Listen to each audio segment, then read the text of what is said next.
Sir ಇಲ್ಲ sir ಹೊರಗಡೆ ತಾವಿದ್ದಾರೆ ಸ್ವಲ್ಪ ಚರ್ಮ ಎತ್ತರ ಅಂತ ಹೋಗಿದ್ದಾರೆ. ದಯವಿಟ್ಟು ಸ್ವಲ್ಪ ಹೊರಗಡೆ ಬರ್ತೀರಾ? ನಾನು ನೀರು ಕೊಡೋದಿದೆ, ಸರಿ ಸರಿ. ಡ್ರೈವರ್ ಇದೆ.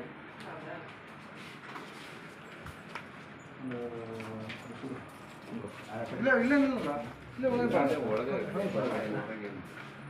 ಮೇಡಮ್ ಏನಂದರೆ ವಿಚಾರ ಇದರಲ್ಲೆಲ್ಲ ಮ್ಯಾಟರ್ ಬರೆದಿದ್ದೀವಿ. ನೈಸರ್ಗಿಕ ಪ್ಲಾಟು ಕುಂದೂರ್ಗಿ ಆ ಬಳಕೆ ಮಲಬಾರ್ ಕಾಲೋನಿ ಆ ಬಳಕೆ ನೈಸರ್ಗಿ ಊರಲ್ಲಿ ಕೆಲವೊಂದು ಗಟ್ಟರಗಳೆಲ್ಲ ಚಿಕ್ಕಡ ಎಲ್ಲ ಬೆಳೆದಿದೆ. ಸರಿಯಾಗಿ ಕ್ಲೀನ್ ಆಗಿಲ್ಲ, ಕ್ಲೀನ್ ಆಗಿಲ್ಲ. ಆ ಬಳಕೆ ಕೆಲವೊಂದು ನಾವು ನೋಡಿದ್ದೀವಿ, ನಿಮಗೆ ಸಾಕ್ಷಿ ಸಮೇತ ಕೊಟ್ಟಿದ್ದೀವಿ. ಆಯಿತಾ? ಅದು ದಯವಿಟ್ಟು ಅದನ್ನು ಬಗೆಹರಿಸ್ಬೋದು. ಸ್ಕೂಲ್ ಹತ್ರ ಮೇನು ನೈಸರ್ಗಿಕ ಪ್ಲಾಟ್ ಸ್ಕೂಲ್ ಹತ್ರ ಮೇನು. ಹಾಂ, ಶಾಲೆ ಹತ್ರ ನೀವು ಬಂದು ನೋಡಿ ಹಾಗೆ ಇರ್ಬೇಕು. ಕಟ್ಟಿಗೆ ಮರ ಎಲ್ಲ ಬಿದ್ದುಬಿಟ್ಟು ಹಾಗೆ ಬಿದ್ದಿದ್ದಾವೆ.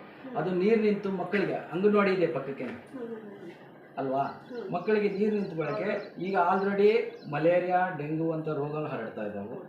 ಅದಕ್ಕೋಸ್ಕರ ದಯವಿಟ್ಟು ತಮ್ಮ ಗಮನಕ್ಕೆ ತಂದೀವಿ. ದಯವಿಟ್ಟು ಪಿ ಡಿ ಒ ಸಾಹೇಬರಿಗೆ ಇದನ್ನು ಮನವಿಯನ್ನು ಸಲ್ಲಿಸಿ ಆದಷ್ಟು ಬೇಗ ಅದು ಸ್ವಚ್ಛತೆ ಕಾಪಾಡಬೇಕು.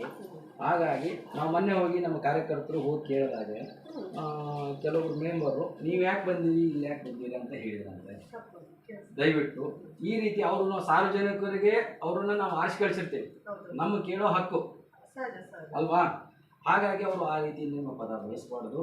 ನಾವೇನೋ ಅವ್ರ ಮೇಲೆ ಏನು ಕಂಪ್ಲೇಂಟ್ ಮಾಡಿಲ್ಲ, ಮೆಂಬರ್ ಏನು ಇದು ಮಾಡಿದಾರೆ ಅಂತ ನಾವೇನು ಮಾಡಿಲ್ಲ. ನಾವು ಕೇಳಿದ್ದೇನು, ನಮ್ಮ ಮನೆ ಹತ್ರ ಗಟ್ಟರೆ ಕ್ಲೀನ್ ಆಗಿಲ್ಲಪ್ಪ, ಇದು ಮಾಡಿಸ್ಕೊಡ್ರಿ ಅಲ್ವಾ.